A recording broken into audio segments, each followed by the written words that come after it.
Students not appreciate you enough. You can help with that. Often it's just the fact that nobody's asking them to actually think about the things that are good in their life and what they're thankful for. But we've got a template. It's me. I got a template for you that you can have for free if you want it. I'm gonna take these out because I look like a tool. This is what it looks like. I can't get enough of saying that. So it would come as like a Google slide, but it looks like a notebook. So what you would do is every day students would go in, they would type what they're grateful for that day. How are you going to make today the best day possible? And then list 3 things about yourself or your life that you love. More than not, they're probably just going to write that they love you because you're the best teacher of all time. I mean, where's the lie? I've even got it set up as a 9 weeks, and then you can actually have it to where this is a navigation bar that you can click and it'll go to that week so they don't have to search for it. Personally, I would just put this into Google Classroom, make a copy for each student, and then tell them to go do it at the beginning of every single class.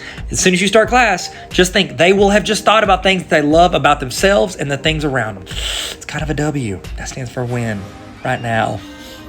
If you want this for free, just go to the link in my Instagram bio and then just click on the very first link. It says free templates. Yes, you have to put your email address in, but guess what? It's just me giving you free resources every 2 months. And it goes to this. It's all my free resources. Just go down to Gratitude Journal. There you go.